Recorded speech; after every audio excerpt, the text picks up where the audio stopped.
Start ಮಾಡಿದ ನಮ್ಗೆ ಹೇಳಿದ್ರು ಯಾರೋ ಇದೇ ಥರ ನಾವು ಬೆಂಗಳೂರಿಂದ ಬಂದಿರೋದು ಭದ್ರಕಾಳಿ ಎಂಬ ದೇವಸ್ಥಾನಕ್ಕೆ ಹೋದರೆ ಒಳ್ಳೇದಾಗುತ್ತೆ ಅಂತ ಹೇಳಿದ್ರು. ನಮ್ಮ ತಾಯಿ ತುಂಬ ಸೀರಿಯಸ್ ಆಗಿತ್ತು, ನಡೀತಾ ಇರಲಿಲ್ಲ, ಏನಿಲ್ಲ, ತುಂಬಾ ವೀಕ್ ಆಗಿದ್ರು. ಅದಕ್ಕೋಸ್ಕರದಿಂದ ಬಂದು ಮುಡುಕು ಕಟ್ಬಿಟ್ಟು ಬಂದೆ. ಮುಡುಕು ಕಟ್ಟಿ ತುಂಬ ದಿವಸ ಇದ್ದರೆ ಅದ್ರ ದೇವರು ಒಳ್ಳೆಯ ಶಕ್ತಿ ಬಂದ ಆಪ್ರೇಷನ್ ಆಯಿತು, ತುಂಬ ಚೆನ್ನಾಗಾಯಿತು. ಒಂದು ಪಾಸಿಟಿವ್ ಫೀಲಿಂಗಿಂದ ಒಂದು ಶಕ್ತಿಯಿಂದ ಬಂದಿದ್ದೀವಿ. ಆ ಎಲ್ಲ ಅಮ್ಮನವ್ರು ಮಾಡ್ಕೊಳ್ತಾರೆ ಸರ್. ಅಷ್ಟು ಮಾಡಿ ಸರ್ 3 ಸರಿ ಸ್ನಾನ ಆಯಿತು, ಇನ್ನು ಇದು 5th ಟೈಮ್ ಆಯಿತು ಸರ್. ಏನಾದ್ರು ಬೇಡ್ಕೊಂಡು ನಡೆದಿದೆಯಾ ಮೇಡಮ್?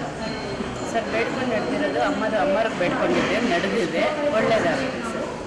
ಬರುವಂಥ ಭಕ್ತಾದಿಗಳಿಗೆ ಏನು ಹೇಳ್ತೀರಾ? ಹಾಂ ಸರ್, ಬರುವಂಥ ಭಕ್ತಾದಿಗಳಿಗೆ ಏನು ಹೇಳ್ತೀರಾ? ಒಳ್ಳೆಯದಾಗಿದೆ, ತುಂಬ ಒಳ್ಳೆಯದಾಗಿದೆ. ಅಂದ್ಕೊಂಡಾಗಿಲ್ಲ, ನಾವು ಅಷ್ಟು ದೂರದಿಂದ ಅಂದ್ಕೊಂಡಿರಲಿಲ್ಲ ಇದುವರೆಗೂ ಅಮ್ಮ ಕರೆಸ್ಕೊಳ್ಳುತ್ತೆ ಅಂತ ಬಂದು ಅಮ್ಮ ಆಶೀರ್ವಾದ. ನಮಸ್ಕಾರ, ನನ್ನ ಹೆಸರು ಪದ್ಮ. ನಾನು ಬಸವನಗರ ಮಾರದಲ್ಲಿ ಬಸವನಗರದಿಂದ ಬರ್ತಾ ಇದ್ದೀನಿ. ನಾನು 6-5 ತಿಂಗಳಿಂದ ಬರ್ತಾ ಇದ್ದೀನಿ. 5 ವಾರ ದೀಪ ಹಚ್ಚಿದ ಕೂಡಲೇ ನನಗೆ ರಿಸಲ್ಟ್ ಸಿಕ್ಕಿದೆ. ನನಗೆ ಇಲ್ಲಿ ಆಷಾಢ ಅಮಾವಾಸ್ಯೆಗೆ ಬಂದೆ. ಗುರುಗಳ ಪೂರ್ವ ಜನ್ಮದ ಒಂದು ನಿಮಗೆ ಶಾಪ ಇದೆಮ್ಮ, ಒಂದು ಕ್ಲೂ ಸಿಗುತ್ತೆ ನಿಮಗೆ ಈ ಅಮಾವಾಸ್ಯೆ ಒಳಗಡೆ, ನೆಕ್ಸ್ಟ್ ಅಮಾವಾಸ್ಯೆ, ಲಾಸ್ಟ್ ಅಮಾವಾಸ್ಯೆ ಇದೆ, ಅದೇ ಥರ ಕ್ಲೂ ಸಿಕ್ಕಿದೆ ನನಗೆ. ಸಿಕ್ಕಿದ ಮೇಲೆ ಆ ತಾಯಿ ನನಗೆ ದರ್ಶನ ಮಾಡ್ಕೊಂಡು ಬಂದಮೇಲೆ ಸ್ವಲ್ಪ ಕ್ಲಿಯರ್ ಆಗಿದೆ.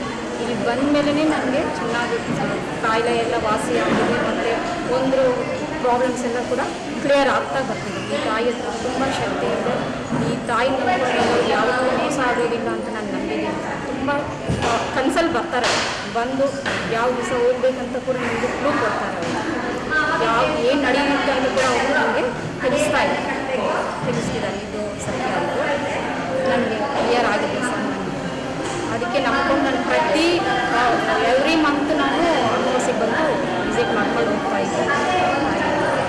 ಬರುವಂಥ ಭಕ್ತಾದಿಗಳಿಗೆ ಏನು ಹೇಳ್ತೀರಾ? ಭಕ್ತಾದಿಗಳಿಗೆ ಅದೇ ಹೇಳ್ತಿದ್ದೀನಿ, ಜನರನ್ನ ನಂಬೋದಕ್ಕಿಂತ ಈ ತಾಯಿನ ನಂಬ್ಕೊಂಡು ಬಂದರೆ ಪೂಜೆ ಯಾವತ್ತೂ ವೇಸ್ಟ್ ಆಗೋದಿಲ್ಲ. ಆ ತಾಯಿ ಕಾಪಾಡ್ತಾರೆ ಅಂತ ಎಲ್ಲರಿಗೂ ರಿಕ್ವೆಸ್ಟ್ ಮಾಡ್ಕೊಳ್ತಾ ಇದ್ದೀನಿ.